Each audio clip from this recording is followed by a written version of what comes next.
Salam Rahayu para jiwa, kembali bersama saya Dr. W. Mustika dalam Renungan Rumah Semesta. Semoga bermanfaat.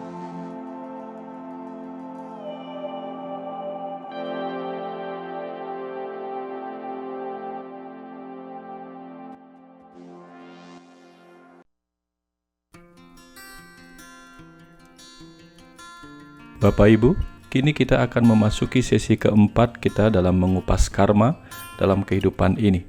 Terima kasih saya sampaikan untuk teman-teman yang sudah banyak memberikan tambahan pertanyaan-pertanyaan untuk kita bahas sehingga bisa memperkaya pengetahuan kita tentang karma melalui aliran-aliran pengetahuan yang diberikan oleh semesta ini. Kita mulai pertanyaannya dari Acaryani Deari yang mempertanyakan, apakah pahala karma akan terjadi secara otomatis meski kita tidak mendendam ataupun mengharapkan pahala itu akan terjadi? Jadi begini, kalau kita berbicara tentang karma, maka di sini kita akan tahu bahwa setiap karma akan menghasilkan pahala. Karena itulah yang diatur oleh hukum karma pala atau hukum aksi reaksi. Namun apakah karma itu akan selalu mendatangkan pahala? Tergantung kepada rasa yang kita terima oleh sebuah tindakan atau karma. Ketika kita tidak memiliki rasa apa-apa terhadap sebuah tindakan, maka di situ tidak akan terjadi pahala. Atau setidak-tidaknya apa yang terjadi sebagai pahala tidak juga akan dirasakan. Karena ketika kita tidak merasakan sebuah karma, maka tidak akan ada rasa dari sebuah pahala. Nah, jadi karma dan pahala memang sebuah hukum yang tidak bisa dipisahkan. Namun ketika rasa tidak ada, disitulah pahala juga tidak akan terasa. Sehingga ketika kita melakukan sebuah tindakan tidak didasarkan atas sebuah kepentingan atau sering disebut sebagai niskama karma, jadi sebuah tindakan yang dilakukan dengan penuh ketulusan tanpa kepentingan apapun, maka kelak kita pun tidak akan mendapatkan sebuah pahala apapun dari karma yang sudah kita lakukan. Sehingga dengan ketulusan kita melakukan karma, maka kelak tidak akan ada pahala yang harus kita terima. Inilah yang disebut dengan karma yang dilakukan demi sebuah tujuan pembebasan jiwa dari pengaruh-pengaruh karma wasana. Nah, jadi artinya ketika kita diperlakukan buruk oleh orang lain, tetapi kita tidak merasakan hal itu sebagai sesuatu yang buruk, karena kita tidak memiliki rasa dan ikhlas menerima apapun yang terjadi, maka di situ pahala akan terhenti dengan sendirinya. Nah, berbeda ketika kita mendapatkan sebuah karma atau sikap atau tindakan atau kata-kata dari orang lain, lalu kita merasakan rasa sakit, maka orang yang melakukan itu pada kita akan mengalami pengalaman rasa yang sama di kemudian hari, sebagai bagian dari hukum karma pala itu sendiri. Pertanyaan menarik berikutnya datang dari Gung. Antara hukum karma pala dengan samsara atau punarbawa atau reinkarnasi itu, apakah merupakan hukum sebab akibat? Di mana kalau kita memiliki tabungan karma baik yang cukup banyak, maka kelahiran berikutnya kita akan mendapatkan tubuh fisik manusia yang sehat tanpa cacat fisik. Nah, jadi beranjak dari pertanyaan ini kita ingatkan kembali bahwa ketika kita melakukan sebuah karma, walaupun sesungguhnya karma atau tindakan itu adalah sesuatu yang netral, seperti rasa cabai yang pedas, ya. Apakah rasa cabai yang pedas itu baik atau buruk? Itu tergantung pada cara kita menerima ataukah menolak rasa pedas itu. Begitupun rasa gula yang manis. Ketika ditolak, maka gula yang manis menjadi sesuatu yang buruk. Tapi begitu diterima dengan penuh sukacita, rasa gula yang manis akan menghasilkan rasa yang baik. Jadi karma itu yang awalnya netral oleh persepsi pikiran manusia kemudian menjadi karma baik dan karma buruk.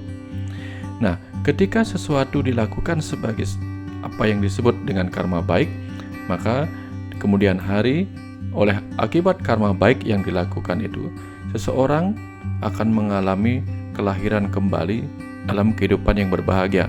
Nah, ini yang sering disebut sebagai kelahiran dari sorga atau sorga syuta. Kalau seseorang di masa hidupnya banyak berbuat sesuatu yang disebut buruk oleh kehidupan ini, maka dia akan mengalami pengalaman-pengalaman rasa yang sama buruk sebagaimana rasa buruk yang pernah diciptakannya dalam kehidupan sebelumnya. Maka ketika dia mengalami kelahiran kembali, roh-roh seperti ini akan dianggap sebagai mengalami kelahiran dari neraka atau neraka syuda. Di situ dia akan mengalami kelahiran di tempat-tempat yang penuh penderitaan, penuh kesedihan, penuh kesulitan, kemiskinan, penuh penyakit, dan segala macam model penderitaan yang merupakan bagian dari pelajaran karmanya dari kehidupan masa lalu. Ya.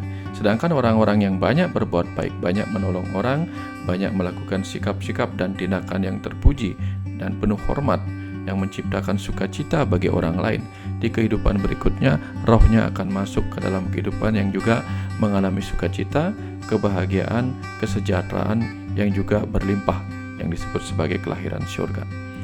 Namun demikian, daripada kita memikirkan apakah seseorang yang kita temui dalam kondisi saat ini menderita dan sakit adalah benar-benar karena karma buruk di masa lalu, ini perlu kita renungkan karena ada hal lain yang perlu kita pikirkan, yaitu bahwa kematian ketika sang roh meninggalkan tubuhnya untuk memasuki kehidupan yang baru tidak selalu berkenaan dengan bagaimana hukum sebab akibat menghasilkan subha karma atau karma baik, asubha karma atau karma buruk.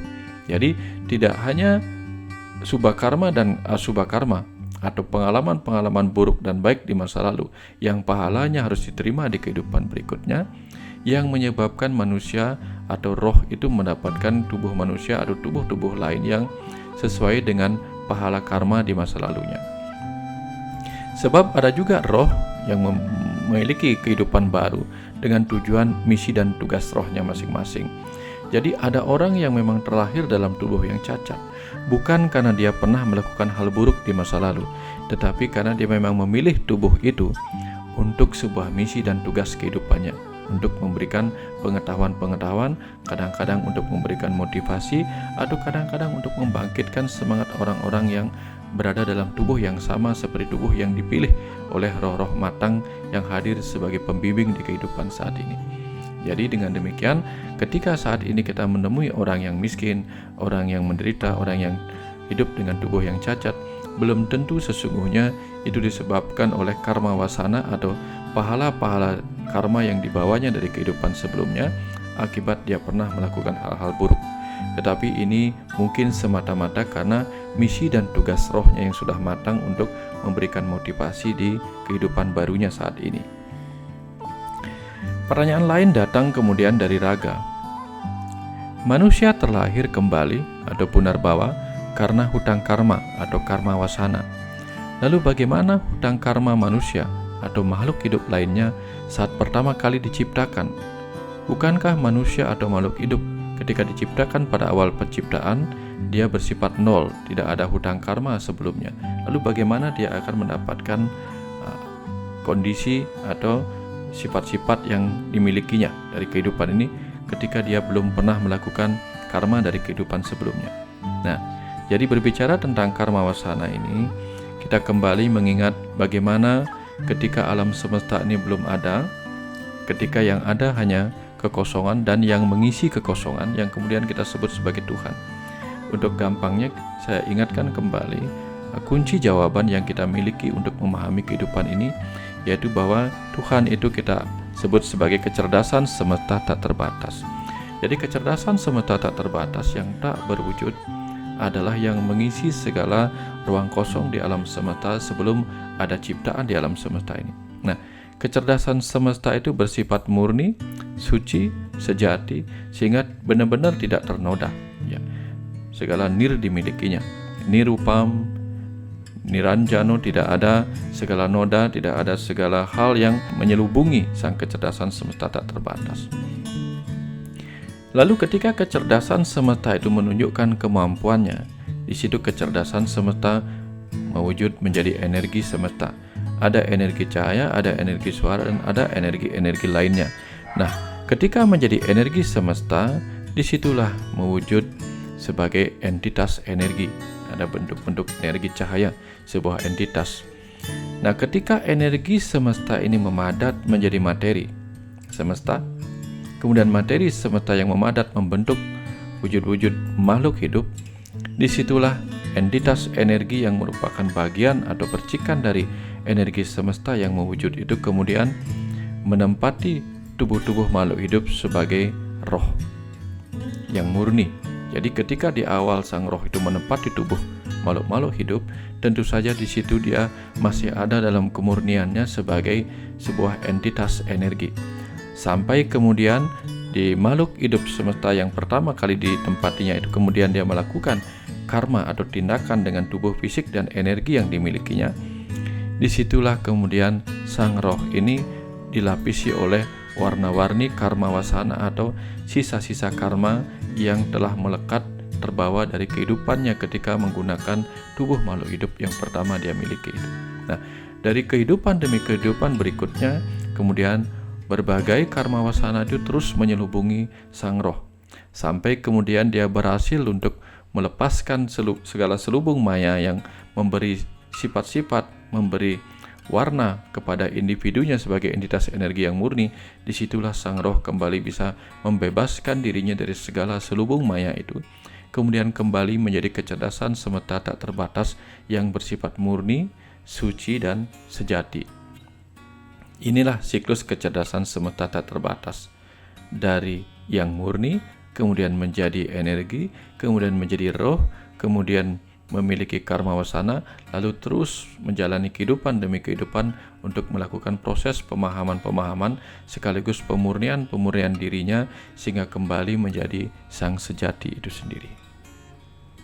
Pertanyaan berikutnya yang tak kalah menariknya datang dari Bapak Made Balitis. Apakah karma yang diperbuat di alam material bisa diterima hasil atau pahalanya di alam non-material atau di alam kematian? Sebagaimana pernah kita bahas di perjalanan kehidupan sesudah kematian. Di situ kita bisa lihat bahwa pahala bisa diterima di alam kematian. Ketika sang roh meninggalkan tubuh manusianya yang telah meninggal, yang telah mati, lalu sang roh mempunyai dua pilihan. Apakah dia akan berdiam di alam bumi ini tanpa jasad, ataukah dia meneruskan perjalanannya melanjutkan ke alam cahaya, yaitu alam swaraga atau alam sorga. Sementara berdiam di alam bumi akan membuat sang roh merasa berdiam di alam naraika atau nareka atau neraka. Nah, ketika sang roh melakukan perbuatan-perbuatan yang buruk di kehidupan sebelumnya, di kehidupan terakhir sebelum dia mengalami kematian, di situ biasanya apa yang menjadi penyebab kematiannya bisa menyebabkan penyesalan-penyesalan atau bahkan menyebabkan keikhlasan bagi sang roh untuk melanjutkan perjalanan ke alamnya sendiri. Hal-hal yang bisa menyebabkan penyesalan bagi sang roh ketika meninggalkan tubuhnya di kehidupan terakhirnya itu, misalnya ketika dia melakukan perbuatan-perbuatan bunuh diri atau perbuatan-perbuatan yang menyakiti kehidupan sehingga menimbulkan begitu banyak kejahatan duniawi atau kejahatan kemanusiaan bagi kehidupan ini, sehingga atas penyesalannya sendiri kemudian sang roh harus berdiam di alam bumi ini untuk melihat efek buruk dari apa yang pernah dilakukannya di kehidupan terakhirnya. Namun ketika sang roh dipenuhi perbuatan-perbuatan baik yang terpuji, maka sang roh yang sesungguhnya adalah bagian dari kesadaran semesta itu sendiri tidak akan memiliki penyesalan-penyesalan atas kehidupan terakhirnya, sehingga dengan demikian ia akan ikhlas melanjutkan perjalanannya ke alamnya sendiri sebagai makhluk cahaya. Dari sini kita paham bahwa apa yang disebut sebagai asubha karma dan subha karma atau sisa-sisa karma buruk dan karma baik dari kehidupan terakhirnya akan bisa menyebabkan sang roh itu berada di alam manusia ini tanpa jasad ataukah meneruskan perjalanannya ke alam cahaya. Nah, dengan demikian pelajaran pentingnya di sini adalah sebagaimana diajarkan oleh berbagai agama yang dianut oleh banyak manusia. Di situ kita diajarkan untuk menjaga moralitas diri kita dalam menjalani kehidupan ini, sehingga tidak banyak penyesalan yang kita miliki ketika kita meninggalkan tubuh ini dan kembali sebagai sang roh yang harus melanjutkan ke alam kita sendiri. Nah, dengan demikian pahala yang dilakukan karmanya di kehidupan duniawi atau kehidupan material ini akan bisa kita terima di kehidupan sesudah kematian. Apalagi kemudian di kehidupan sesudah kematian kita diberikan kewenangan, diberikan hak, juga diberikan kesempatan untuk memilih kehidupan-kehidupan material baru yang akan datang entah sebagai manusia atau sebagai makhluk-makhluk lainnya. Pertanyaan yang luar biasa berikutnya datang dari Martadi Santika. Apakah karma tunduk pada hukum termodinamika? Wah, ini pertanyaan yang cukup berat karena ini berkenaan dengan hukum-hukum yang ada dalam ilmu fisika tentang energi. Jadi dari sini kita bisa melihat tunduk apa tidaknya, tetapi kita melihat analogi-analogi atau perbandingan-perbandingan antara hukum karma dan hukum termodinamika. Nah, kita ketahui bahwa pada hukum termodinamika yang pertama atau yang nol, di situ dikatakan bahwa hukum termodinamika nol menjelaskan tentang kesetimbangan termal itu berlaku universal. Termal itu suhu. Dengan kata lain, apapun zat atau materi benda akan memiliki kesetimbangan suhu atau termal yang sama bila disatukan. Jika dua sistem berada dalam kesetimbangan termal dengan sistem ketiga, maka mereka berada dalam kesetimbangan termal satu sama lain. Nah, serupa dengan hal ini, hukum karma itu sendiri memang adalah hukum yang membuat kita pada akhirnya mencapai sebuah kesetimbangan. Ketika kita berbuat baik, kita melakukan karma baik, maka kita akan mencapai apa yang disebut dengan pahala baik. Namun di puncak pahala baik yang kita nikmati di kehidupan ini, akan tiba saatnya kita mengalami rasa kekosongan, tanpa rasa. Karena ketika kita sudah terbiasa mengalami sukacita dalam kehidupan ini, di situ sukacita tidak lagi merupakan sebuah rasa, melainkan sebuah kondisi kesetimbangan yang membuat kita tidak merasakan apa-apa lagi. Begitupun ketika kita mengalami sebuah pahala buruk dari karma buruk kita. Di puncak penderitaan oleh karma buruk yang dialami oleh seseorang, di situ tercapai keikhlasan yang menyebabkan seseorang tidak lagi merasakan pahala buruk sebagai bagian dari penderitaan. Namun dengan keikhlasan penerimaan atas pahala buruk itu, seseorang akan mencapai batin yang juga seimbang. Sehingga ketika orang mengalami perjalanan suka duka kehidupan, perjalanan menerima pahala baik dan buruk dalam kehidupan ini, di situ dia akan mengerti bahwa tidak ada yang lebih baik daripada berada dalam rasa yang sempurna, yaitu rasa yang sama purna, rasa yang pada akhirnya dirasakan sama terhadap segala dualitas kehidupan ini. Itulah hukum karma dan hukum termodinamika yang memiliki keselarasan di bagian hukum termodinamika nol tentang kesetimbangan ini. Pada hukum termodinamika 1 dikatakan bahwa ada hukum kekekalan energi, di mana energi tidak dapat diciptakan atau tidak dapat dimusnahkan, melainkan hanya bisa diubah bentuknya saja. Begitupun tentang hukum karma. Karma dan pahala tidak diciptakan dan tidak dimusnahkan oleh manusia, tetapi manusia bisa mengubah rasa dari pahala itu sendiri dengan penerimaan atau penolakan. Sesuatu yang menjadi pahala akan terasa buruk jika ditolak, akan terasa menyenangkan ketika diterima, sehingga rasa pedas akan menjadi sesuatu yang menyenangkan ketika diterima, bahkan rasa manis bisa menjadi sesuatu yang tidak menyenangkan ketika ditolak. Jadi semua rasa sebagai bagian dari pahala sebuah karma itu sesungguhnya tidak memiliki nilai positif ataupun negatif, tetapi bisa diubah bentuknya oleh penerimaan ataupun penolakan batin kita. Nah, di bagian berikutnya ada hukum termodinamika 2 yang mengatakan bahwa hukum termodinamika menunjukkan kondisi alami dari alur kalor suatu objek dengan sistem. Jadi kalor mengalir secara alami dari benda yang panas ke benda yang dingin. Kalor tidak akan mengalir secara spontan dari benda dingin ke benda panas tanpa dilakukan usaha. Dalam hal hukum karma, pahala akan mengalir secara alami kepada yang pernah melakukan sebuah karma. Namun untuk melakukan sebuah karma agar bisa mendapatkan pahala, seseorang membutuhkan sebuah usaha atau kemampuan melakukan usaha dengan energi yang dimilikinya. Jadi, sebuah karma membutuhkan sebuah usaha, namun pahala akan mengalir secara alami kepada orang yang pernah melakukan usaha dengan energi yang dimilikinya.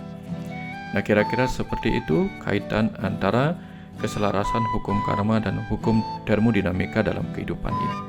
Ini pertanyaan yang bagus.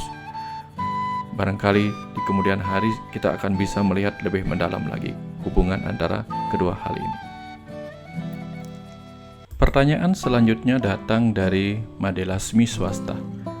Apakah ritual-ritual yang kita lakukan dalam ajaran agama bisa mengurangi efek kurang baik dari karma buruk kita? Nah, ini pertanyaan bagus. Jadi dengan demikian kita bisa mengulas lebih mendalam lagi tentang apa yang ada dalam setiap agama. Rata-rata dalam setiap agama itu ada 3 kerangka yang walaupun lapisan-lapisannya berbeda-beda, warna-warninya berbeda-beda, namun tampaknya kerangkanya memiliki kesamaan, yaitu ada 3 kerangka utama. Di dalamnya berisi tatwa, susila, dan upacara. Jadi tatwa itu adalah pengetahuan, hakikat, dan segala sesuatu yang merupakan ajaran-ajaran yang menceritakan tentang semesta, tentang ketuhanan, tentang kehidupan, dan rahasia-rahasia lain di semesta ini. Lalu ada susila yang mengajarkan manusia tentang moralitas, tentang bagaimana kita bersikap dalam kehidupan ini, berbicara, berpikir, bertindak, agar kita mendapatkan apa yang menjadi tujuan dari batin kita dan jiwa kita. Lalu ada upacara yang merupakan cara-cara untuk melakukan pendekatan terhadap Tuhan yang ada di luar diri maupun yang ada di dalam diri. Jadi ketiga kerangka ini adalah bagian utama dari kebanyakan agama yang ada di dunia ini. Tatwa itu sendiri kemudian akan memberikan kita pencerahan lewat pengetahuan-pengetahuannya, sehingga muncullah pemahaman-pemahaman akan rahasia-rahasia kehidupan yang ada di alam semesta ini, terutama di bumi yang sedang kita tempati saat ini sebagai jiwa yang ada dalam tubuh manusia. Nah, dari pencerahan yang memberikan kita pemahaman, kemudian muncullah kesadaran dan keikhlasan kita dalam menerima setiap peristiwa suka duka kehidupan ini. Lalu, susila kemudian mengajarkan kita berbagai ajaran-ajaran moralitas, bagaimana bersikap yang baik, berkarma yang baik, sehingga kemudian kita bisa melakukan karma yang tidak lagi dibalut oleh kepentingan-kepentingan atau nafsu-nafsu duniawi yang sesungguhnya tidak terlalu penting bagi jiwa kita.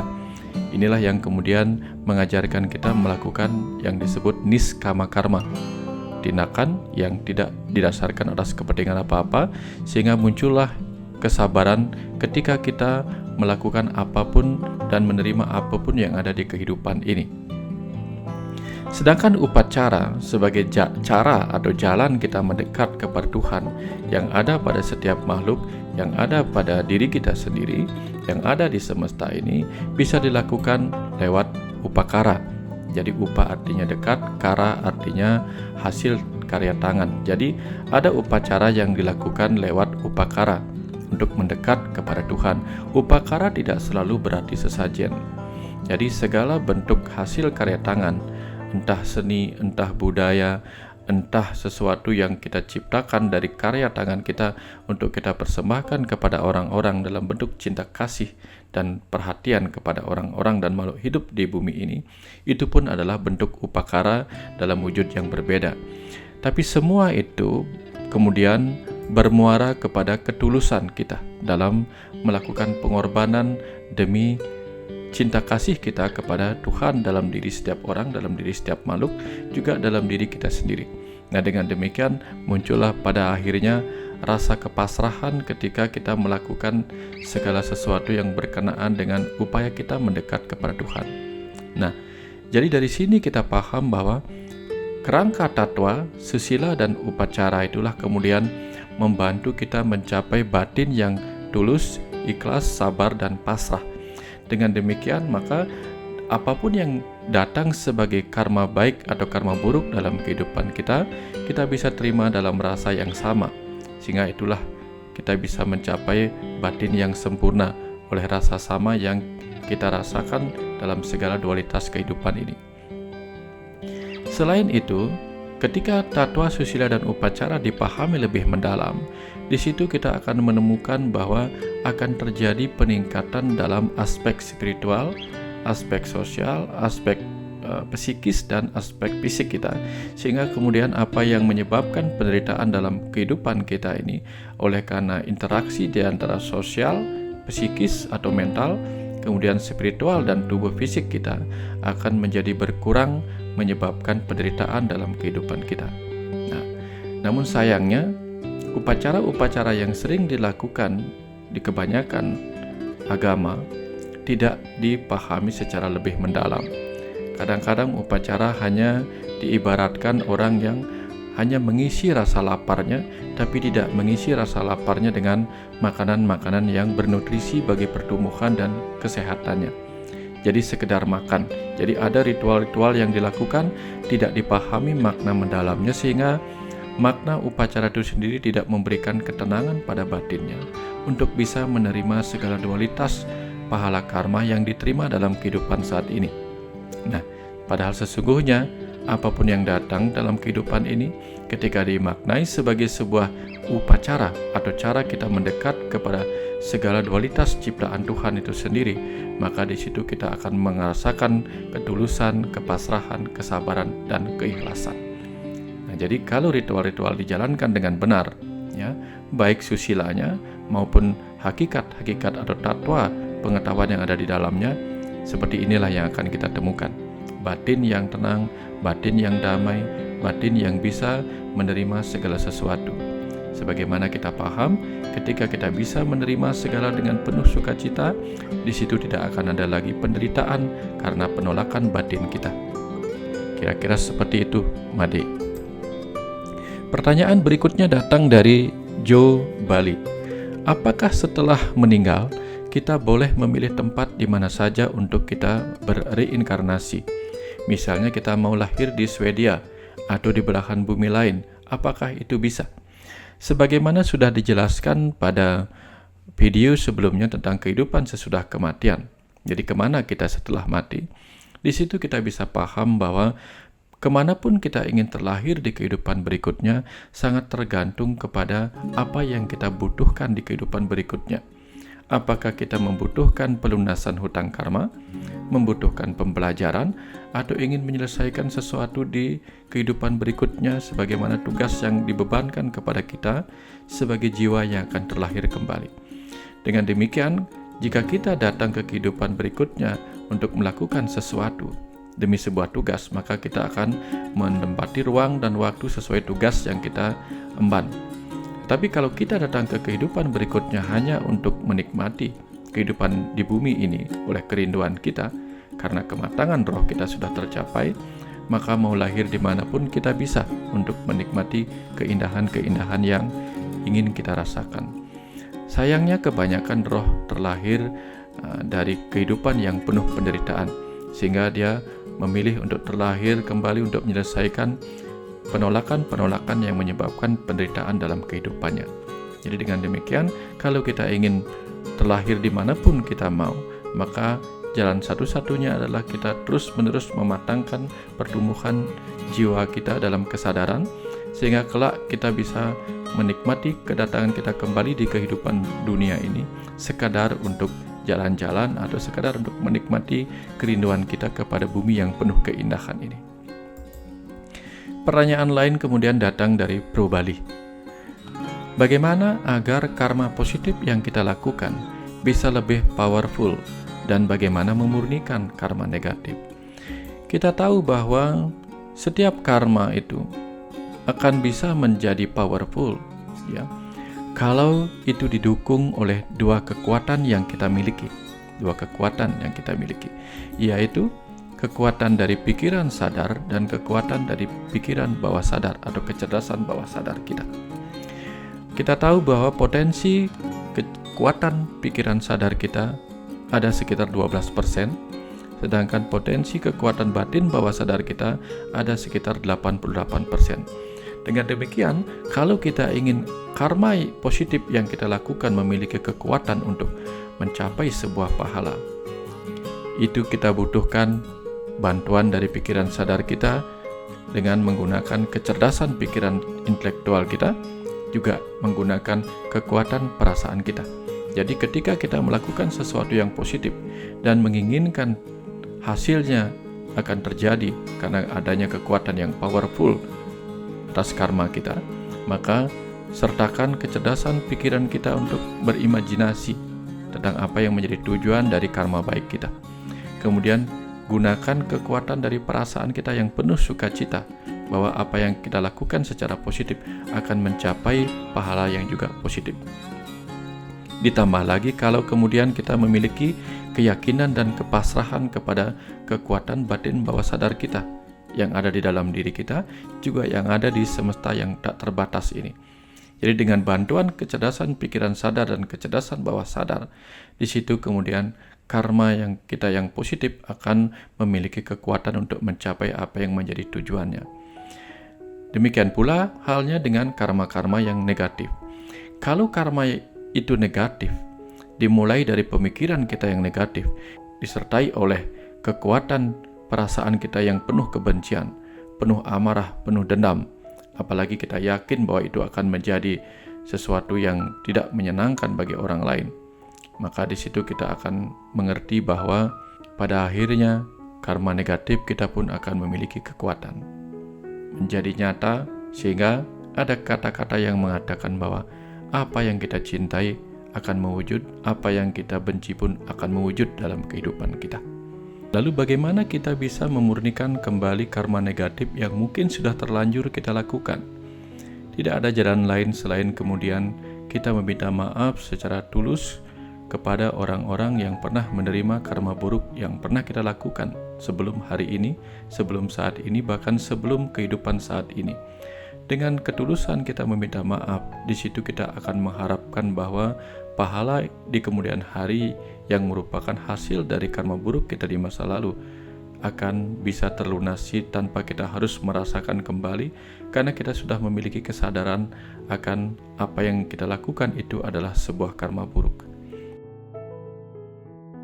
Pertanyaan berikutnya datang dari Alit The Boy. Kita terlahir karena terikat karma, baik karma yang buruk ataupun karma yang baik. Sementara di satu sisi kita diajarkan untuk melepaskan diri dari ikatan karma. Bagaimana mungkin kita melakukannya jika kita masih terikat hukum sebab akibat? Apakah ada karma yang netral? Karma tanpa baik buruk, benar dan salah. Sementara hanya diam pun adalah sebuah karma dengan segala akibatnya. Bagaimana kita bisa memutus karma? Jawaban dari pertanyaan-pertanyaan ini sudah kita bahas sebagian di video-video sebelumnya, bahwa sesungguhnya karma dan pahala itu adalah hal-hal yang netral. Namun cara kita mempersepsikan hal itu menyebabkan kita menyebutnya sebagai karma yang baik dan buruk, pahala yang baik dan buruk. Penolakan kita menyebabkan karma itu kita sebut sebagai karma yang buruk. Penerimaan kita terjadi karena kita menganggap pahala dari karma itu kita sebut sebagai pahala yang baik, karena kita menikmati hasil dari sebuah karma. Nah, persepsi pikiran kita lah yang membedakan karma dan pahala itu menjadi baik dan buruk. Dengan demikian, pahala dan karma yang baik dan buruk itu sangat-sangat dipengaruhi oleh ruang dan waktu yang berbeda. Di tempat lain, apa yang disebut sebagai karma baik belum tentu menjadi karma baik di tempat yang lainnya lagi. Dengan demikian, semua itu sangat-sangat tergantung pada kemampuan kita mempersepsikan semua itu. Maka ketika pikiran kita mampu untuk mencegah persepsi negatif dan positifnya, namun bisa menerima segalanya dengan cara yang sama, dan fokus kepada pembelajaran-pembelajaran menuju kesadaran dan kematangan jiwa di dalam setiap karma pahala yang ada dalam kehidupan kita, maka di situ kita akan bisa memutus rantai karma itu dan menerima semuanya sebagai sesuatu yang berjalan alami apa adanya. Pertanyaan lain yang disampaikan oleh Alit adalah, sementara sejak lahir saja kita sudah terikat dengan kehidupan berupa kewajiban, dan bukankah pada dasarnya siapapun tidak bisa melepaskan kewajibannya dalam kehidupan ini? Betul. Maka ketika kita melaksanakan kewajiban, sesungguhnya kewajiban yang dilaksanakan tanpa memandang pada hasil, sebagaimana disampaikan oleh Sri Krishna sebagai pengajaran kepada Arjuna, agar Arjuna melakukan kewajibannya tanpa memandang hasil dan menyerahkan segalanya kepada Sri Krishna, atau menyerahkan kepadanya sebagai alam semesta ini sendiri. Maka disitulah kemudian terjadi apa yang disebut dengan niskama karma.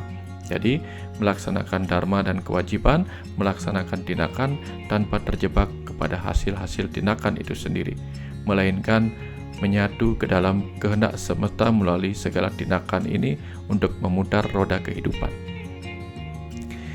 Lalu pertanyaan lainnya, apakah benar kerja tanpa berharap pada hasil bisa melepaskan diri dari ikatan karma? Persis seperti sudah disampaikan tadi. Dan di antara karma yang benar dan karma yang baik, mana yang harus didahulukan? Karena kenyataannya yang baik dan benar hanyalah sebuah perspektif. Betul.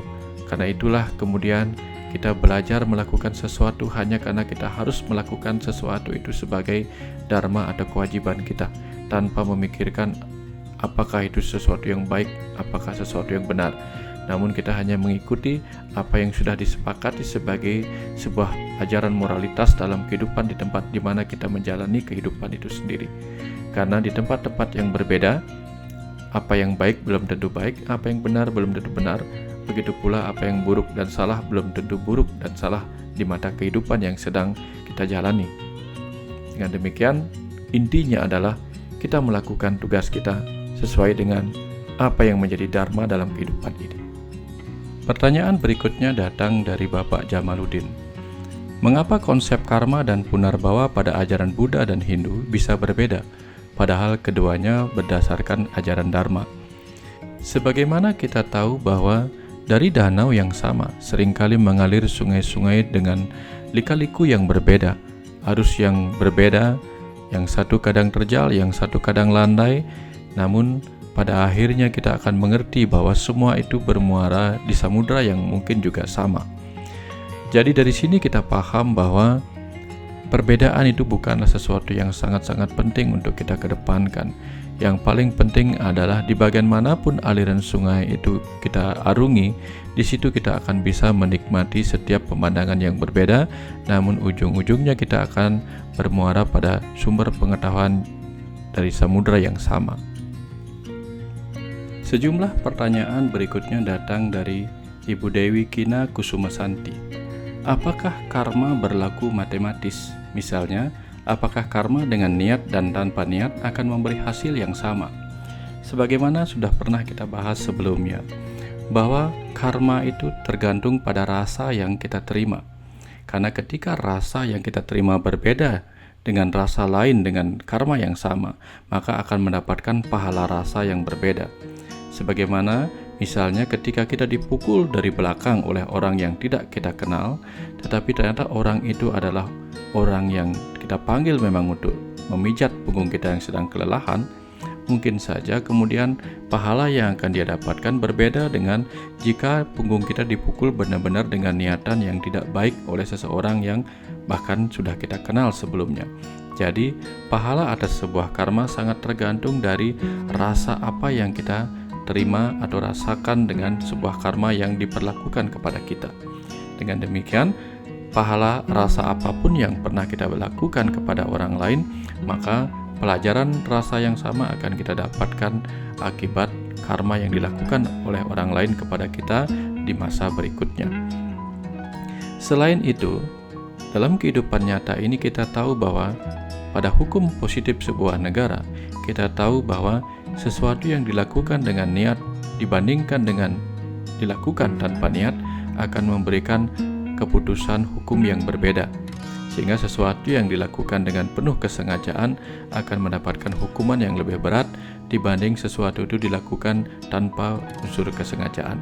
Ini sebagai contoh bahwa karma itu sangat-sangat bersifat fleksibel, sangat-sangat bersifat berbeda dengan apa yang kita kira sebagai matematika, di mana 1 tambah 1 sama dengan 2, 2 tambah 3 sama dengan 5. Namun pada hukum karma tergantung pada kualitas rasa yang disebabkan pahalanya oleh sebuah karma. Itulah yang membedakan hukum karma dengan hukum nyata di kehidupan ini. Pertanyaan berikutnya dari Mbak Dewi adalah, apakah karma bisa dibersihkan? Apa saja metode pembersihan karma? Maksudnya adalah, apakah pahala dari sebuah karma dari masa lalu bisa dibersihkan? Misalnya dulu kita pernah berbuat buruk, apakah pahala buruk yang seharusnya bisa kita terima itu bisa dibersihkan sehingga kita tidak perlu menerimanya? Sebagaimana sudah diajarkan juga bahwa cara kita menerima sebuah pahala akan menjadikan apakah pahala itu menjadi pahala yang baik ataukah pahala yang buruk, apakah itu menjadi berkah ataukah menjadi bencana. Ketika kita membersihkannya dan bisa melihatnya secara netral, tanpa melihat baik dan buruk, melainkan hanya melihatnya sebagai pembelajaran karma untuk menambah pengetahuan kita akan hukum aksi dan reaksi, akan hukum karma dan pahala, sehingga kita mengerti rasa empati dari apa yang pernah kita perbuat kepada orang lain. Maka dari situ karma tidak akan lagi bisa disebut sebagai karma baik, karma buruk, pahala baik, pahala buruk, melainkan pembelajaran. Sederhananya, kita tidak menyebut pedas sebagai pahala buruk dari sebuah karma memakan cabai, tetapi ketika kita bisa menikmati makan cabai itu, kita bisa menikmati pula rasa pedas yang disebabkan oleh cabai itu tanpa menyebut itu baik ataukah buruk. Pertanyaan berikutnya, apakah tolok ukur dari karma baik dan buruk itu? Siapa yang menentukan karma baik dan buruk itu? Karma itu disebut baik dan buruk tergantung pada persepsi kita di sebuah kelompok kehidupan. Sehingga pada ruang dan waktu yang berbeda, karma yang disebut baik bisa menjadi karma yang disebut buruk. Karma yang disebut buruk bisa jadi disebut sebagai karma yang baik. Maka pahala yang akan dialami oleh seseorang ketika melakukan sebuah karma di tempat yang berbeda akan menghasilkan pahala yang berbeda. Namun ada hukum yang tetap, yaitu bahwa setiap karma akan menghasilkan pahala, setiap aksi akan menimbulkan reaksi. Dan ketika aksi dan reaksi diputus, maka disitulah kita terbebas dari jalinan atau tautan rantai karma itu sendiri. Pertanyaan berikutnya, jika karma berlaku mutlak, lalu apa peran Tuhan? Di awal sudah dijelaskan bahwa Tuhan sebagai kecerdasan semesta tak terbatas telah menciptakan hukum karma, sehingga jiwa-jiwa yang berdiam dalam tubuh-tubuh makhluk hidup kemudian akan belajar sendiri untuk memilih karma, kemudian menerima konsekuensi dari pilihan karmanya. Dengan demikian tidak ada yang perlu disalahkan ketika kita menerima sebuah pahala dari karma masa lalu kita. Tidak perlu menyalahkan Tuhan, tidak perlu menyalahkan siapapun atas kenyataan yang sedang terjadi, karena kita di kehidupan ini adalah jiwa-jiwa yang sedang belajar untuk menerima konsekuensi dari pilihan kita sendiri. Pertanyaan lain datang dari Mbak Ita Bandung. Apakah ada misi khusus untuk jiwa di kelahiran karma kelompok dalam satu keluarga? Dalam artian, apakah tubuh saat ini membutuhkan DNA dari keluarga tersebut? Ada roh-roh yang memang terlahir memilih keluarga-keluarga yang dia butuhkan untuk menyelesaikan hutang-hutang karma atau hutang pelajaran rasa di kehidupan berikutnya. Sehingga dengan demikian, roh-roh itu memang sudah menetapkan dirinya untuk terlahir pada keluarga mana, pada tubuh yang mana, untuk memainkan peran yang mana. Bahkan ruang dan waktu tersebut sudah ditetapkan bersama-sama dengan sang roh pembimbing dari kehidupan sebelumnya. Untuk lebih detailnya, bisa kembali dibuka video tentang kehidupan sesudah kematian. Pertanyaan berikutnya juga datang dari Bapak Made Parta. Pada saat membunuh hewan korban atau untuk kepentingan yadnya atau korban suci, di mana hewan-hewan itu telah disucikan lewat upacara Mahapepada. Meskipun kita punya niatan baik, tetapi ternyata si korban terlihat tidak ikhlas menjadi korban. Apakah kita tetap menerima kebaikan atau sebaliknya? Kita tahu bahwa di kehidupan nyata ini, semua makhluk pada akhirnya akan menjalani siklus kelahiran, kehidupan, dan kematian. Rata-rata kematian terjadi oleh karena kita mengikuti siklus rantai makanan. Jadi pemangsa akan memakan mangsanya, dan mangsa akan dimakan oleh pemangsanya. Seterusnya sedemikian rupa, sehingga kematian akan terjadi secara alami melalui proses-prosesnya untuk beradaptasi dan mencapai tingkat-tingkat kesadaran yang lebih tinggi berikutnya. Sementara di Bali dalam upacara yatnya, di mana seharusnya manusia melakukan upacara itu sebagai bentuk pengorbanan dirinya. Kemudian apabila diperlukan, pengorbanan diri itu diwakili oleh simbolisasi dengan hewan yang diupacarai Mahapepada, sehingga derajat mereka dinaikkan sama halnya dengan manusia. Sehingga dengan demikian, hewan korban yang sudah disucikan itu mewakili diri manusia untuk melakukan pengorbanan diri terhadap sang sumber kehidupan itu sendiri. Dengan demikian diharapkan roh dari hewan-hewan itu mengalami peningkatan status karena dia dianggap terlahir dari roh manusia yang secara simbolik ditingkatkan dari hewan menjadi manusia lewat upacara Mahapepada. Apakah hewan-hewan itu akan memiliki keikhlasan ketika dijadikan korban? Pada dasarnya tidak ada sesuatu pun yang bisa ikhlas dijadikan korban dalam kehidupan ini. Entah dia dikorbankan lewat upacara atau dia dikorbankan sebagai mangsa oleh hewan-hewan pemangsa yang akan memakan mereka untuk kebutuhan hidup. Namun lewat upacara ini setidak-tidaknya kematian yang biasanya terjadi oleh karena tersangkut dalam putaran rantai makanan, kemudian kematiannya menjadi lebih berguna lewat upacara persembahan kepada kehidupan ini, lewat persembahan kepada sang sumber kehidupan itu sendiri. Nah, lalu apakah manusia akan menerima kebaikan dari semua itu? Segala sesuatunya kembali kepada kita. Apa rasa yang kita lakukan ketika kita melakukan upacara tersebut? Semua akan kembali kepada diri kita sendiri. Karena di Bali, setiap upacara dianggap sebagai bagian persembahan alam semesta kepada Sang Pencipta itu sendiri. Sehingga segala sesuatu yang menjadi bahan-bahan persembahan itu datang dari seluruh bagian alam semesta ini. Sehingga dari sana kita berharap bahwa apapun yang menjadi doa dan harapan lewat upacara itu akan mencapai peningkatan level-level kesadaran dan kematangan rohnya setelah kehidupan ini berlalu dari perjalanan jiwanya. Pertanyaan lainnya datang dari Ayu Rusdihati. Bagaimana caranya agar kita bisa tabah dan ikhlas menjalani hasil dari karma yang kita terima?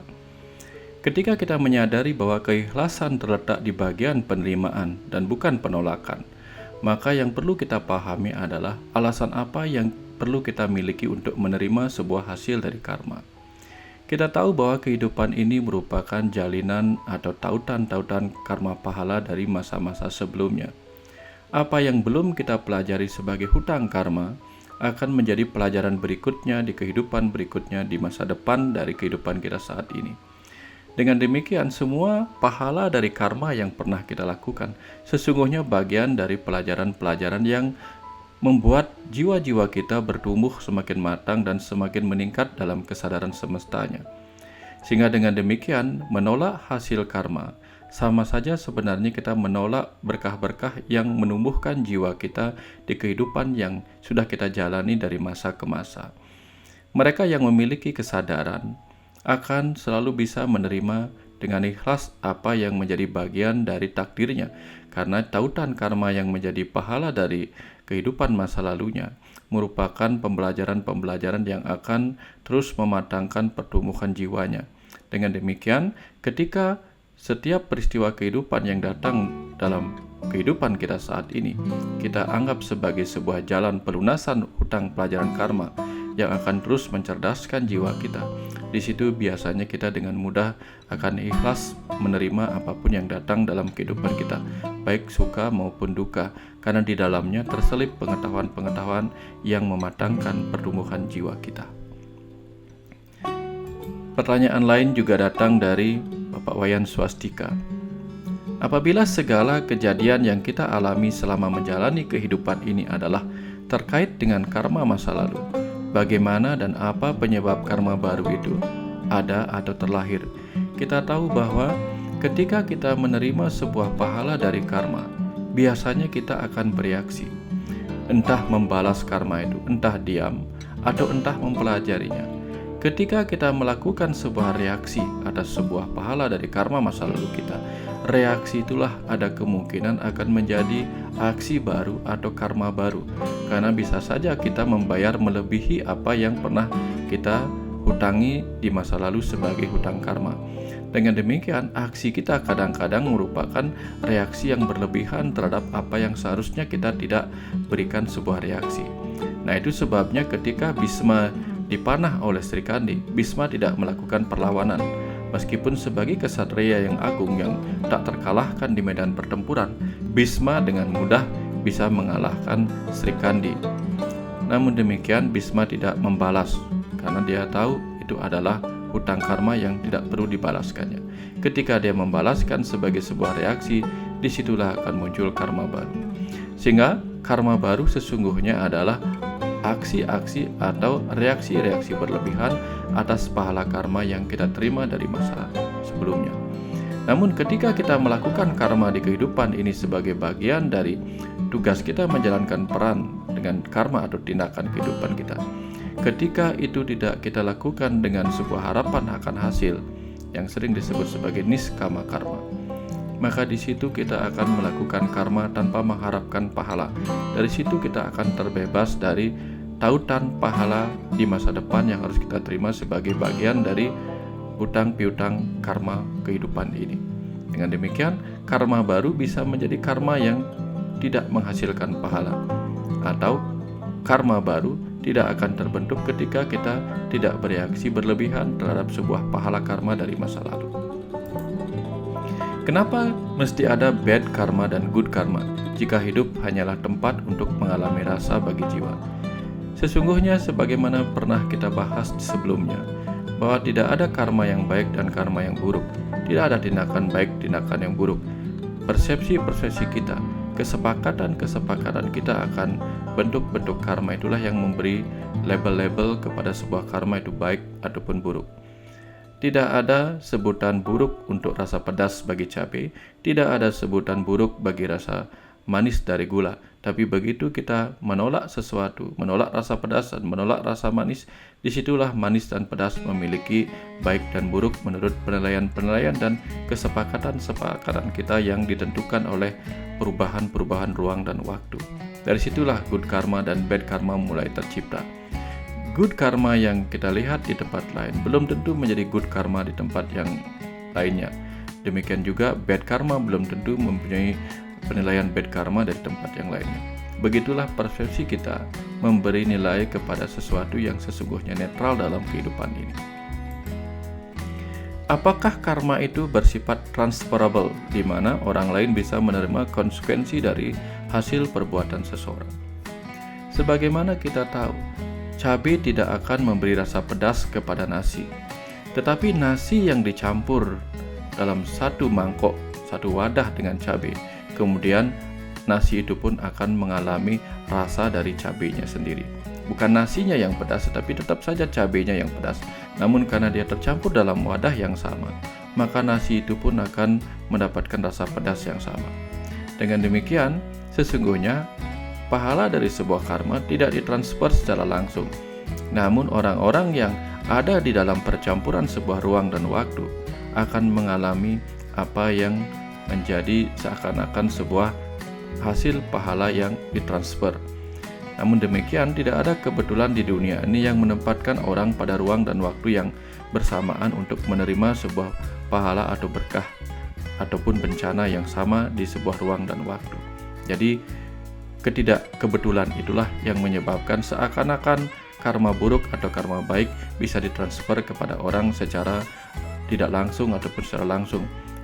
Yang menyebabkan itu terjadi hanyalah karena mereka berada pada ruang dan waktu yang memang sudah ditakdirkan untuk tercampur dalam sebuah rasa karma yang sama. Apabila kelahiran sang roh ke dalam tubuh manusia untuk membayar hutang karma, apa yang menyebabkan sang roh terlahir ke dalam wujud manusia sebagai sang jiwa untuk pertama kalinya ketika sang roh itu belum memiliki hutang karma apapun yang harus dia jalani atau tuntaskan. Kita tahu bahwa pelajaran agama dan ilmu-ilmu pengetahuan modern atau sains sesungguhnya bukan ilmu-ilmu yang berjalan sendiri-sendiri, namun mempunyai irisan-irisan dan sudut-sudut pandang yang sesungguhnya bisa disatukan. Dengan demikian, ketika ilmu pengetahuan mengatakan bahwa tubuh fisik makhluk hidup mengalami evolusi terus-menerus sesuai dengan perkembangan-perkembangan kehidupan yang pernah dilewatinya, begitupun perkembangan-perkembangan pikiran dan jiwa mengalami evolusi-evolusi untuk kemudian terjadi evolusi roh yang menempati tubuh-tubuh yang juga berevolusi. Dengan pemahaman ini, secara pengetahuan, kehidupan ini dimulai dari makhluk-makhluk bersel tunggal atau bahkan dari protoplasma. Dengan demikian, yang menjiwai protoplasma, yang kemudian menjiwai makhluk mamalia dan seterusnya, amfibi, unggas dan seterusnya itu tentu adalah roh-roh yang sama yang kemudian berkembang sampai dia memiliki wadah-wadah yang kemudian berwujud manusia. Dengan demikian, tidak ada manusia yang benar-benar ditempati oleh roh yang benar-benar baru pertama kalinya menempati tubuh. tentu dia akan memulai sesuatu dari pelajaran-pelajaran kecil atau pelajaran-pelajaran karma kecil dalam tubuh-tubuh yang jauh lebih sederhana sampai dia menempati tubuh yang lebih kompleks di dalam tubuh manusia. Jadi dengan demikian, roh yang masuk ke dalam tubuh manusia rata-rata adalah roh-roh yang sudah pernah melewati berbagai macam kehidupan sebelumnya. Pertanyaan lain datang dari Bapak Subaul. Apakah benar yang mendasari terjalinnya hubungan suami istri itu adalah karena ada hutang karma, yang oleh tetua kita dibilang pejatuh karma, sehingga ini sering dijadikan dasar keyakinan demi langgengnya sebuah hubungan? Kita tahu sang roh yang tunggal itu membelah diri menjadi dua jenis roh yang menempati tubuh maskulin yang feminim untuk mengalami kesadaran menjadi sifat-sifat maskulin dan sifat-sifat feminim. Dengan demikian, dia akan mempelajari bagaimana rasa berada di dalam tubuh maskulin dan bagaimana rasa menjalani kehidupan dalam tubuh yang feminim. Lalu mereka akan terus berpasangan-perpasangan sampai memiliki kesadaran yang sempurna antara maskulin dan feminim ke dalam satu jiwanya, satu roh itu sendiri. Sehingga ketika mereka mengalami hutang-hutang pelajaran karma, ketika mereka memasuki tubuh-tubuh yang berbeda, kemudian menyatu dalam pernikahan, di situ kemudian terjadi ketidaksepahaman, terjadi pertikaian yang menyebabkan mereka harus kembali lagi di kehidupan berikutnya untuk belajar menyatukan dirinya sendiri melalui perbedaan-perbedaan tubuh, perbedaan-perbedaan pikiran, perbedaan-perbedaan sifat jiwa. Disitulah kemudian sering dikatakan pasangan suami istri adalah merupakan pasangan pejatuh karma. Artinya ada penyatuan karma di dalam pernikahan mereka untuk terus-menerus belajar menyatukan dan mempelajari serta melunasi hutang-hutang pelajaran karma dari masa lalunya. Mengapa ada sahabat yang melebihi rasa persaudaraan dari rasa saudara kandung itu sendiri? Dengan seringnya mekanda, dari kanda ada tutur dan kemudian dari tutur lahirlah rasa persaudaraan. Lalu dengan persahabatan itu apakah akan selalu menimbulkan hutang karma akan pahala kebaikannya? Kadang-kadang ada yang mengatakan bahwa sepasang roh yang pernah lahir sebagai suami istri namun terus-menerus gagal untuk menyatukan dirinya sebagai sepasang suami istri untuk saling belajar menemukan hakikat kesatuan dirinya yang maskulin dan feminim, mereka akan terlahir sebagai seorang anak dan seorang tua. Jadi anak dan ibu atau anak dan bapaknya untuk terus-menerus belajar menyatukan sifat-sifat keduanya. Sampai kemudian mereka mungkin akan terlahir sebagai sepasang saudara kandung. Tapi jika sepasang saudara kandung pun tidak mampu menyatukan mereka dalam rasa empati dan pembelajaran jiwa, mungkin mereka akan terlahir sebagai saudara sepupu, atau bahkan lebih jauh lagi, mereka akan lahir sebagai orang-orang yang terpisah keluarga, tapi kemudian bersahabat selayaknya sepasang saudara. Dari sini kemudian mereka kembali belajar terus-menerus menyatu, karena mungkin setelah menjadi sepasang saudara dalam persahabatan, di situ mereka lebih mudah mengalami penyatuan. Di kehidupan berikutnya mungkin mereka akan kembali lagi menjadi sepasang suami istri dan seterusnya sampai mereka menyatu ke dalam satu pemahaman jiwa yang maskulin dan feminim. Pertanyaan juga datang dari Ibu Ratna Yulita. Saat kita menghadapi karma buruk, keikhlasan yang seperti apa yang harus kita punya? Di satu sisi ada pembelaan diri atau sikap yang perlu diambil terhadap situasi tersebut. Ketika kita menghadapi sebuah peristiwa dalam kehidupan kita, manakala pikiran kita merasa peristiwa itu adalah peristiwa yang menyakitkan, tanpa kita mengerti bahwa itu adalah sebuah pahala karma ataukah tidak, di situ kemudian pikiran kita akan dibisiki oleh reaksi-reaksi ego dalam diri kita berupa reaksi fight atau melawan, atau flight atau menghindari masalah-masalah kehidupan yang datang sebagai peristiwa-peristiwa di hadapan kita. Begitu pikiran kita mengikuti dorongan ego yang bereaksi berupa fight atau flight, di situ kita akan sulit mengalami keikhlasan. Karena ketika kita mencoba untuk melawan atau fight, maka kita akan mencari pembenaran-pembenaran yang berusaha menyalahkan orang-orang yang datang dalam kehidupan kita yang sesungguhnya mungkin membawa pelajaran-pelajaran bagi hutang karma masa lalu kita. atau ketika kita memilih flight atau menghindar dari pelajaran-pelajaran yang dibawa oleh peristiwa-peristiwa kehidupan itu, di situ kita akan kehilangan kesempatan untuk melunasi hutang karma kita. Sehingga jenis keikhlasan apakah yang harus kita punya? Pertama, kita harus memiliki keikhlasan untuk menerima melalui pemahaman bahwa setiap peristiwa kehidupan itu memiliki tautan karma dari masa lalu kita. Sehingga dengan demikian kita bisa menerimanya sebagai sebuah berkah atau hadiah oleh sang waktu untuk kita kupas kedalaman makna di balik setiap peristiwa itu. Dengan mengupasnya kita akan menemukan berkah-berkah pelajaran apa yang tersembunyi bagi kematangan jiwa kita dengan menyerap pelajaran-pelajaran rasa dan pelajaran-pelajaran karma di dalamnya. Tapi begitu kita mencoba melawan akibat penolakan kita yang merasa peristiwa itu adalah peristiwa yang menyakitkan, di situ kita kehilangan berkah yang tersembunyi di balik apa yang kita sebut sebagai peristiwa bencana kehidupan. Jadi keikhlasan yang harus kita punya adalah keikhlasan dalam menerima datangnya masa pembayaran dan pelunasan hutang karma dalam kehidupan kita ini. Mbak Dewi Harsono bertanya beberapa pertanyaan bagus. Bagaimana saya total menyelesaikan semua hutang karma yang masih ada, dan bagaimana saya tahu karma tersebut sudah selesai? Nah, persis seperti yang sudah diajarkan sebelum-sebelumnya, termasuk di video menyibak karma 1-3. Cara kita melunasi hutang karma agar saldonya 0 adalah dengan menerima tanpa melakukan pembalasan. Jadi ada keikhlasan menerima, lalu ada kepasrahan untuk memahami dengan penuh keyakinan bahwa semua itu hadir bukan oleh sebuah kebetulan, melainkan membawa pelajaran-pelajaran karma untuk peningkatan kesadaran jiwa kita. Maka yang kita lakukan adalah menyerap semua pelajaran-pelajaran di balik itu. Kapan itu akan selesai? Apa indikator bahwa karma itu selesai? Ketika kita tidak lagi mempermasalahkan apa yang pernah terjadi dalam kehidupan kita. Ketika kita sudah tidak bertanya-tanya lagi tentang hal itu, tidak ingin mencari jawaban lagi, karena kita benar-benar sudah memahaminya. Jadi ketika kita sudah memahaminya, maka kita akan menerimanya seperti kita menerima sebuah gelas tanpa bertanya lagi bagaimana gelas itu dibentuk, bagaimana gelas itu tercipta, dan sebagainya. Tapi karena kita sudah memahaminya total, sehingga kita tidak lagi mempermasalahkan apa yang sedang terjadi dalam kehidupan kita. Itulah tanda-tanda indikator bahwa kita sudah selesai dengan bagian dari diri kita yang terkoneksi dengan hutang-hutang karma masa lalu itu. Terkadang karena value atau dogma atau doktrin lingkungan, kondisi yang berbeda, penghakiman untuk suatu karma baik dan buruk menjadi bias. Betul sekali.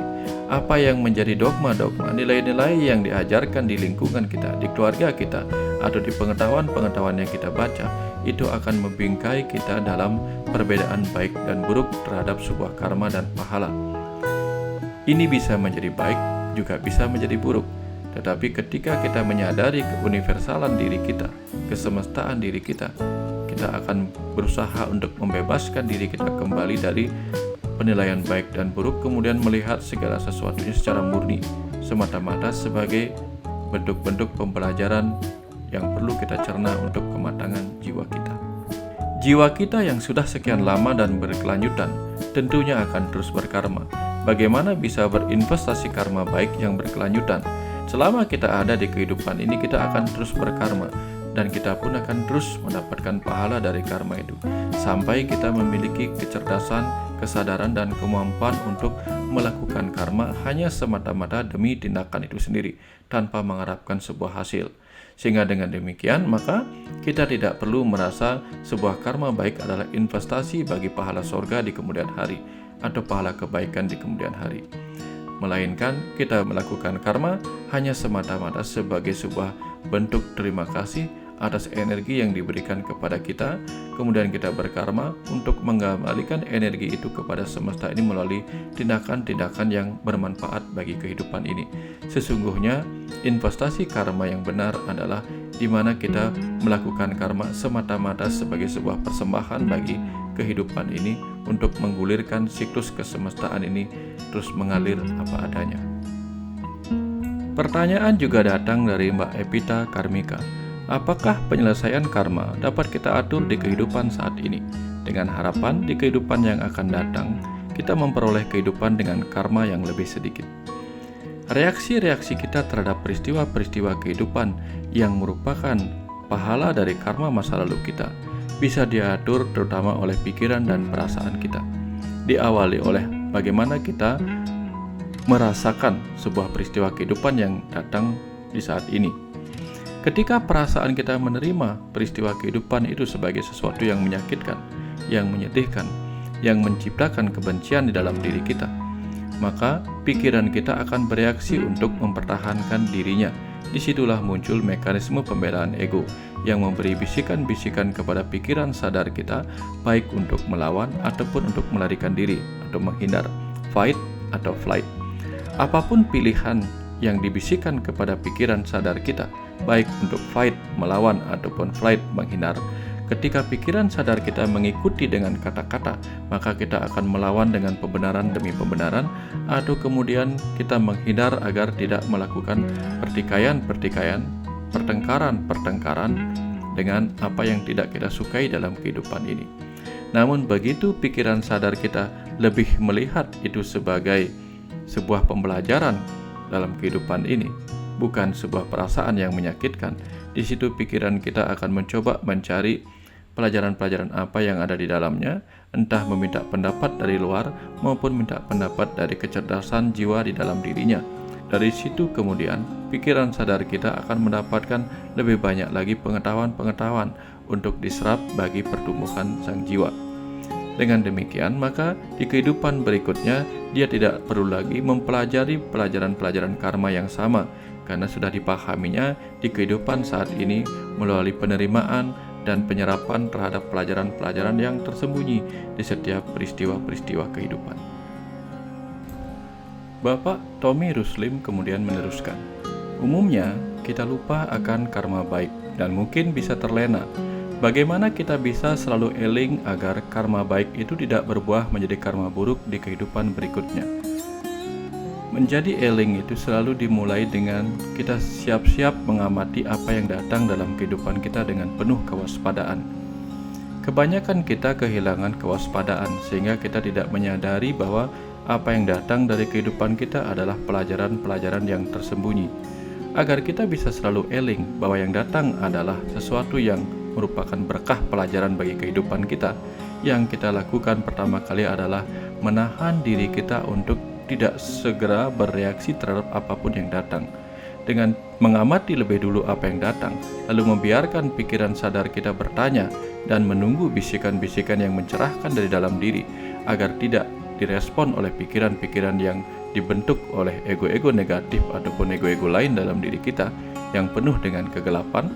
Maka di situ dalam cahaya terang kesadaran kita akan bisa menangkap apapun yang datang dalam kehidupan kita sebagai sesuatu yang layak dibaca sebagai pelajaran-pelajaran karma, baik pelajaran rasa maupun pelajaran yang berisi pengetahuan-pengetahuan akan rangkaian-rangkaian karma yang perlu kita simak dan mencapai empati di dalam pelajaran tersebut.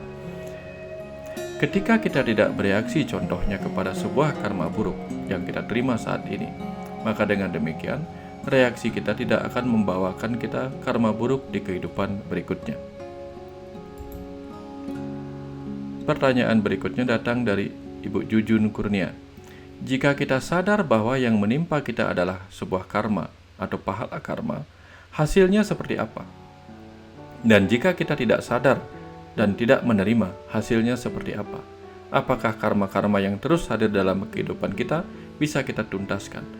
Tentu saja ketika kita tidak sadar bahwa itu adalah sebuah karma dalam kehidupan kita, kita tidak akan melakukan pembelajaran dan menyerap apa yang tersembunyi di balik setiap peristiwa itu.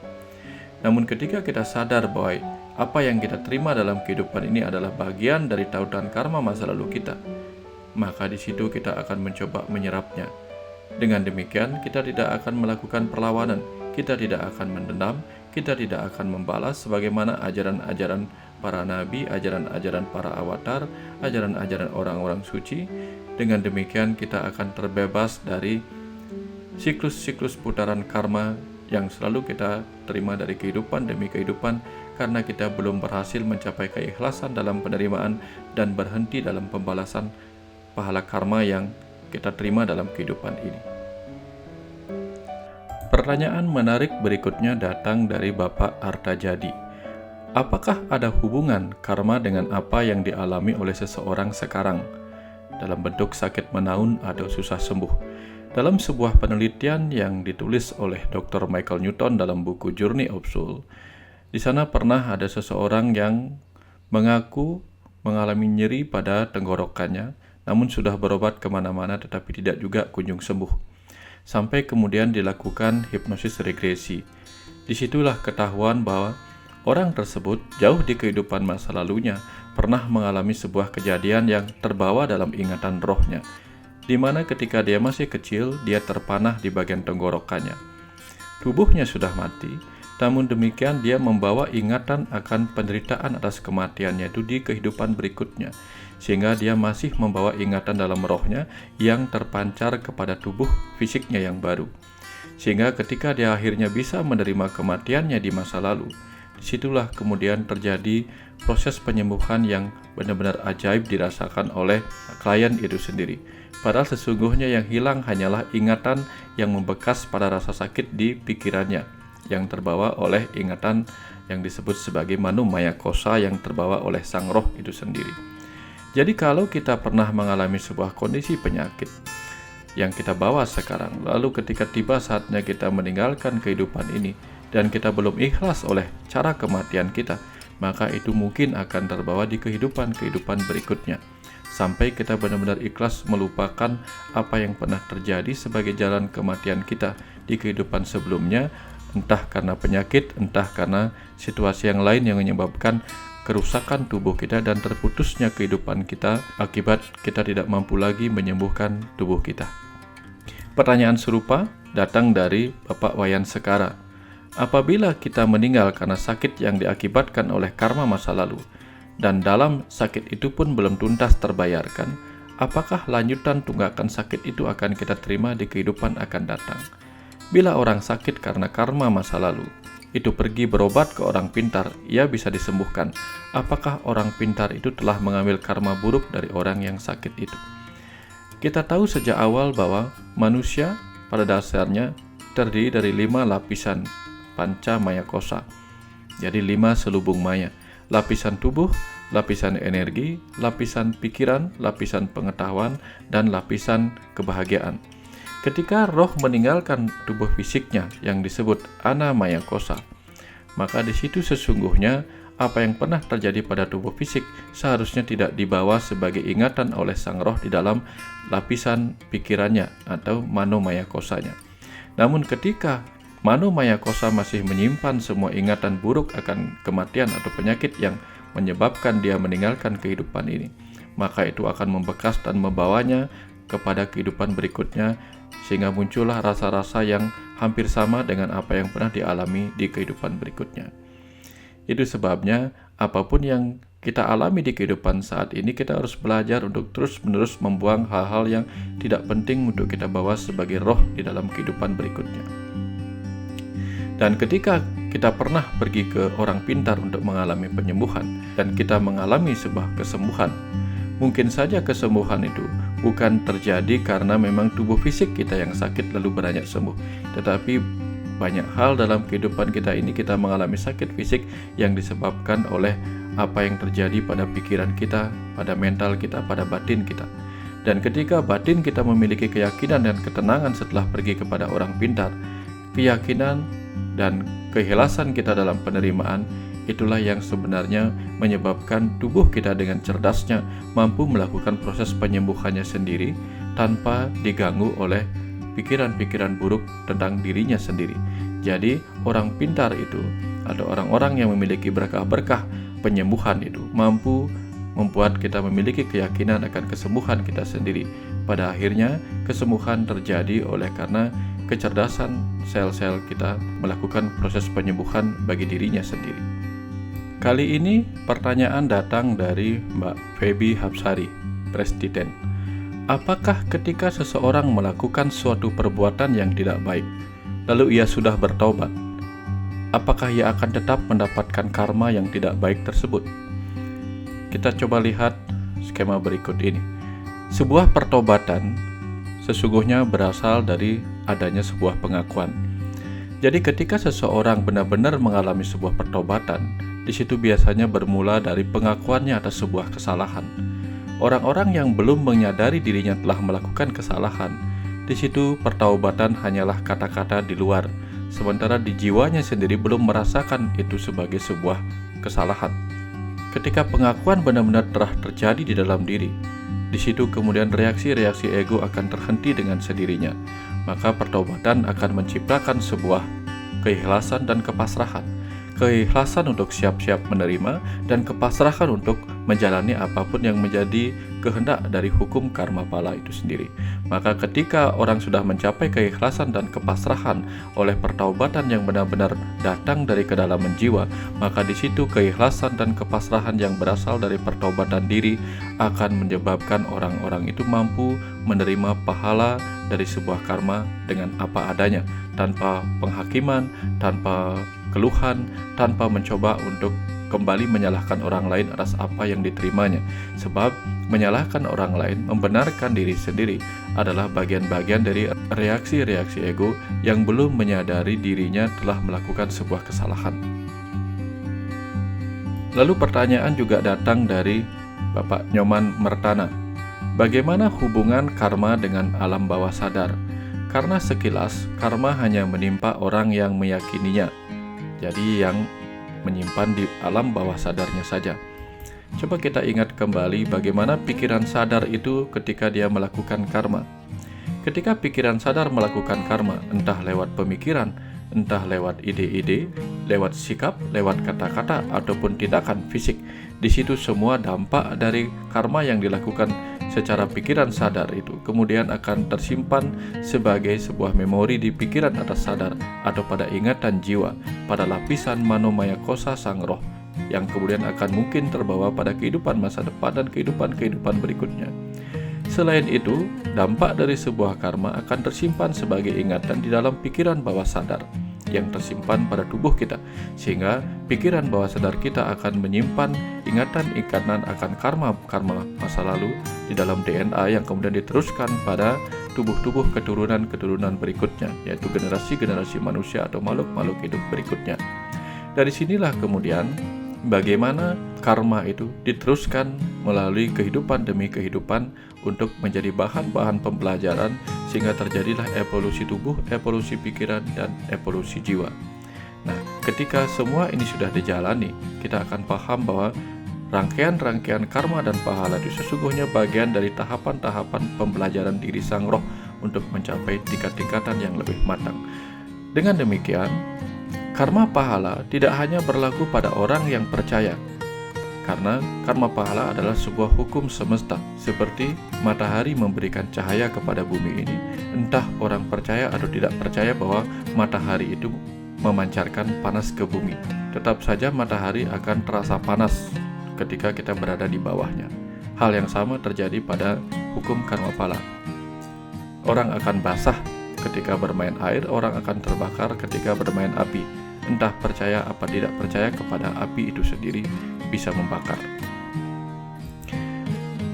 Pertanyaan-pertanyaan seputar karma itu tidak akan pernah berhenti.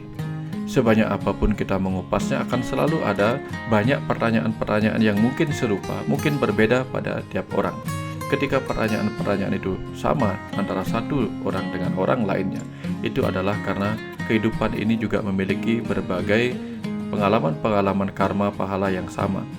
Namun ada beberapa orang yang mengalami model-model pembelajaran karmanya yang berbeda dengan orang-orang lainnya. Sehingga untuk bisa memecahkan pengetahuan-pengetahuan yang tersembunyi dalam setiap peristiwa-peristiwa yang terkait dengan pahala dan karma, di situ dibutuhkan bekal-bekal sendiri sebagai pejalan-pejalan di kehidupan ini. Jadi dengan demikian, yang kita butuhkan untuk memahami pelajaran karma kita sendiri adalah melewati kehidupan ini dengan membekali diri kita dengan berbagai pengetahuan yang membuat kita mampu mengupas setiap peristiwa kehidupan untuk menemukan berkah rahasia pembelajaran diri yang terselip di dalamnya untuk mengantar kita kepada kematangan jiwa, kematangan roh, peningkatan kesadaran, dan meneruskan evolusi roh kita hingga kita mencapai kemurnian kembali sebagaimana asal kita jauh di masa lalu dan jauh di masa depan. Bapak Ibu, hanya itu yang bisa saya bagikan tentang karma. Namun setelah ini kita akan mengupas pengetahuan-pengetahuan lain yang tidak mungkin terlepas pula dari tautan dengan pengetahuan karma dan pengetahuan reinkarnasi serta pengetahuan-pengetahuan lainnya. Silahkan kumpulkan semua pengetahuan-pengetahuan yang telah dibagikan lewat video-video sebelumnya dan sesudah ini untuk menambah bekal-bekal perjalanan kita untuk mencapai peningkatan kesadaran diri, peningkatan kecerdasan diri, hingga kita mengalami rasa sebagaimana semesta itu sendiri. Terima kasih sudah bersama sampai sejauh ini. Sampai bertemu kembali di video-video pengupasan pemahaman kita bagi kehidupan ini. Sampai jumpa kembali.